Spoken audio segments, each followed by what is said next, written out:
Well, Heidi, hi. Good morning, everybody. Happy solstice, which happened just a short time ago. So we are now in Capricorn season. Woohoo! Funny, you'll hear me celebrating every season. I don't kind of discriminate between seasons. I love Sagittarius season because it's my birthday and I have 4 planets in Sagittarius. I love Capricorn season because it's in my first house and I have Saturn in Capricorn. I love Aquarius season because it's kind of lightens everything up and the sparks start flying, so on and so forth. I'm not going to go through every sign. Oh, but yes, here we are. And where is everybody? So I am Louise Eddington. I am your freedom guide, and I help you to create a deliriously free life using the tools of astrology and shamanic practices. I help you to sculpt all that is perfect about you, because you are perfect just as you are. You're perfectly imperfect. There's nothing wrong with you. You have all that you need. Sometimes it just needs putting together a little bit. So the Sun exact conjunction with Saturn is in almost 4 hours time, 3.8 hours to be exact. They're well in Cazimi now, so all things Saturn are being really highlighted today in its own sign. It's quite amazing. But we also have Mercury stationing to turn direct tomorrow.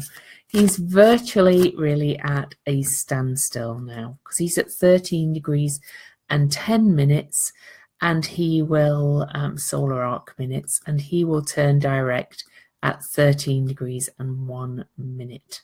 Okay, so or 13 degrees and 0 minutes actually. So he's 10 solar arc minutes away from turning direct. So, when Mercury's close to a station, he's at his strongest, the retrograde. But also, and I think I mentioned it yesterday. Good morning, Gina. There is an element that that things kind of get solidified if they're begun under the station. Okay, they're more powerful. They're not going anywhere. So, be interesting to see when Donald Trump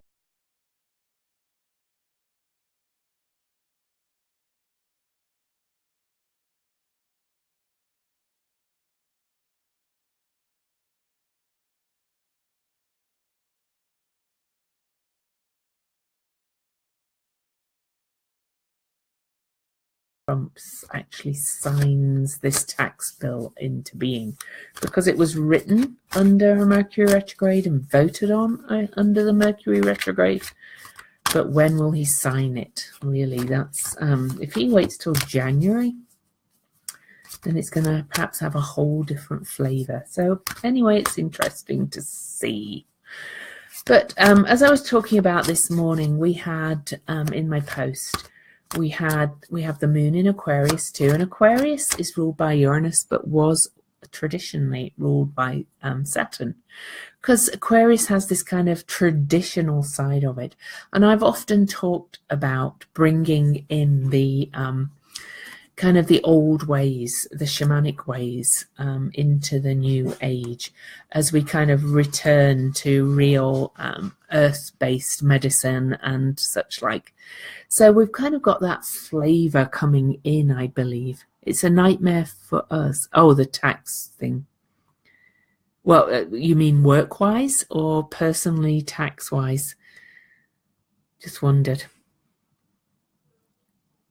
Be interesting to see. But anyway, to my mind, the fact that this is in the Saturn, it rules Aquarius and Capricorn, makes today very, very Saturnian.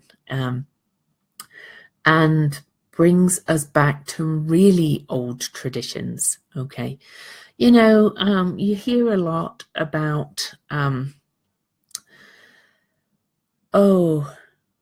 what was I going to talk about? You really hear a lot about conservatism under Capricorn. Well, conservatism isn't always a bad thing, okay?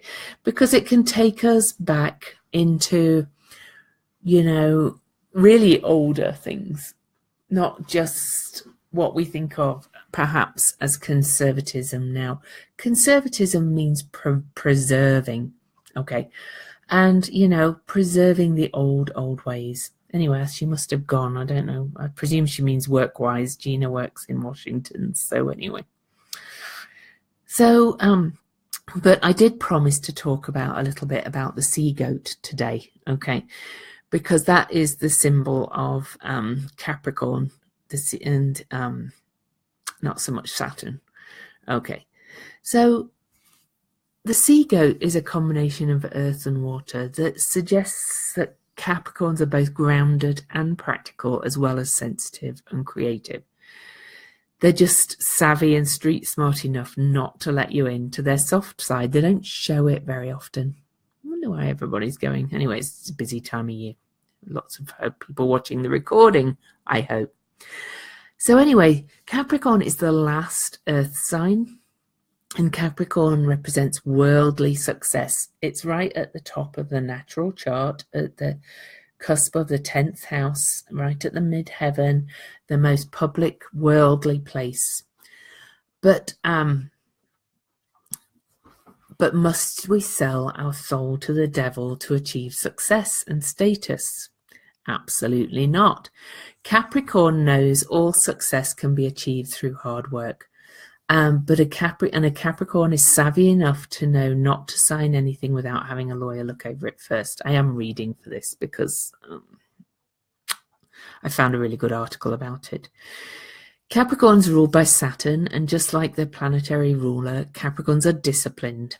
Saturn is the lord of time, which is a theme strongly tied to this sign. Fittingly, New Year's Eve occurs during its season, although I kind of think this is a new year right now. And there's a saying that Capricorns look younger as they get older.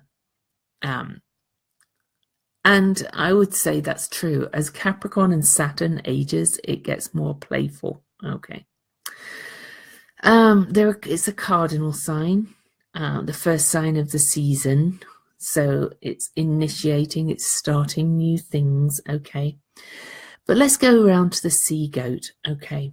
Capricorn's top half, the goat, can navigate rough mountain terrain. The bottom half, the fishtail, is comfortable in the mysterious deep oceans. Okay.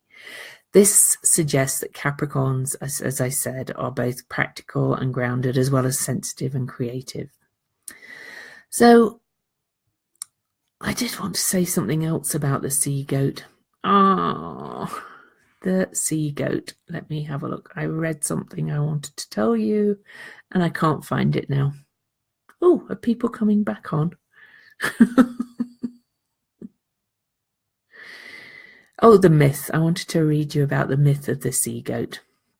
Okay, and I have a fabulous picture of it that I'm actually going to post in the first comment so you can see the sea goat. Okay. The sea goat has the body of a goat from the waist up and the tail of a fish. It's a very unusual creature, but even for mythical standards, because the two halves don't seem to make a whole lot of sense together. Goats are designed to climb steep and rocky cliffs, while fish are designed to move smoothly through the water. Neither half complements the other. In fact, they make it really an impossible creature. Most mythologists have the origin of the Capricorn goat screwed up, just as they have Capricorn mythology screwed up. Some believe the image of the sea goat comes from the story of Typhon, the king of monsters, and they attribute the image of the god to Pan, a satyr. And I do think there is that side of it as well. Okay, Pan, the devilish side, have a bit of poke, a bit of fun, because Capricorn does have this kind of ribald humor and is very bawdy and quite sexual, really, and sensual. So there is that image of it as well. But, you know, and myths, you know, and legends, they kind of, a lot of them are mixed up between the different ones, the Greek, the Roman, the Egyptians, all those ones. Okay. There was also a separate figure called Ijapan, who was the sea goat, who was another kind of god in the myths. Okay, but the best explanation of the Capricorn goat comes from the Capricorn zodiac sign myth that was rediscovered in later writings. Basically, the sea goats came from the first sea goat, Prychus, okay, who was created by the god Kronos, Greek mythology, time. Saturn and Uranus, incidentally, Uranus was the father of Saturn, and you can go and read all about that myth as well, which makes it all interesting with the tie-in with Aquarius. Okay. The legend goes that eventually all the sea goats made their way to land, where they became the four-legged goats that we know today, leaving Prychus as the sole sea goat and the figure in Capricorn mythology. This explains why there are no sea goats today. So it's an interesting symbol, and the fish tail of the Capricorn sea goat really does show that softer, more sensual, more receptive side of Capricorn. And you know, you can go and read a bit more about the sea goats if you like, but it has hi from a sea goat. But you know, there is this goat side of it as well. It's all right. I had the astrology police the other day on my post where I shared the Capricorn card from my tarot deck, which is just the goat, talking about the bawdy side of it, the devilish side, the Pan side of it, because there is that side of it. And I was told that I was missing the whole symbology of the sea goat. I was talking about one side of Capricorn. Astrology police. This is in a group. It's quite funny. Oh, this is from a person that can't have a picture on the profile and doesn't actually do their practice their astrology. So, but anyway, I thought I would talk about the sea goat. And so Mercury station tomorrow as well. So things might be a little bit wonky, technically, for today. All right. And that moon in Aquarius makes things quite nice and sociable for what is really a party-ish time of the year. But we have a lot of zeros in the chart today because, of course, we have Sun and Saturn at 0 Capricorn. We have Estrella at 0 Aquarius, and I'm not going to talk about that. So it's a lot of new beginnings, a lot of energy shifts. Another shift tomorrow with Mercury turning direct. Then we're going to have Venus joining the Capricorn party in a couple of days or so. Lots of shifting energies. All right, and then Uranus turns direct on January the 2nd, so another shift of energy coming. And we head towards Uranus going into Taurus, which is pretty huge, on May the 15th. So let me pull a card. Oh. Well, I will say as well, and before I show this card, that we have Lilith at 4 degrees of Capricorn. So really the Sun and Saturn Kazemi conjunction is also conjunct Lilith. And there are rumors that there's going to be like 30 government senators or, elected officials named as sexual abusers or, or pedophiles or something like that. And I've also read that, and I have a mundane astrologer Facebook friend, and I've mentioned him before. He is predicting that there could be, Woo! That's nice. Now you've got to eat them all, though. Anyway, but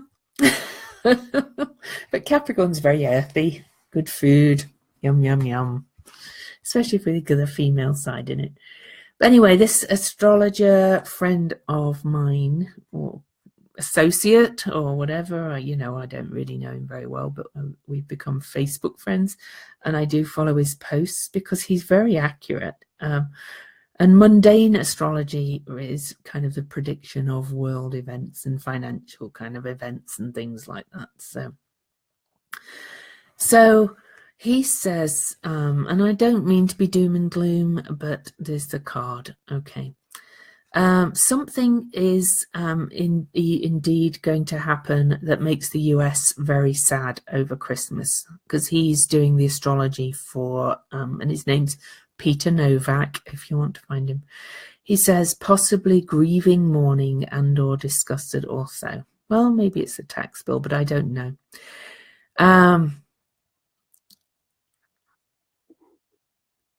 He's not exactly sure when it's going to be. He's saying Christmas Day, but he's not sure. So I'm just looking. Anyway, just to tell you that, you know, some things are going to be tumbling down, but usually, and this is why I talk about it, because this is the card, the Mars card, the Tower, which often kind of, you know, brings terror into, strikes terror into people's faces when they see the Tower card. Okay. But really, the Tower card is a very positive card in the end. If you look at all the things at the background, that's the key with these cards. I don't know about every other kind of tarot, because this is my favorite. But this is restoration, renovation, and destructuring of old forms. And it kind of brings in what I was talking about already, about bringing in the real conservatism of the old ways, preserving. Now, if you look at the background, okay, well, we have the Eye of Horus at the top, okay, the ray opened and radiant eye, and that's the god of perception. This is awakening and seeing the deeper and authentic aspects of the self. Okay. And once we begin to awaken, we are required to come into alignment with the greater being of who we are. And that's symbolized by the oriental fire-breathing dragon over here. Okay. And also, this process is of a restructuring old, artificial, and outgrown forms of the self in order to heal, renovate, and restore that which is actual and true. Oh, sorry, that's the haloed snake over there, actually. Oh, there's the fire-breathing dragon. Hi, Jackie. Perfect, as usual. Happy holidays to you too, Heather.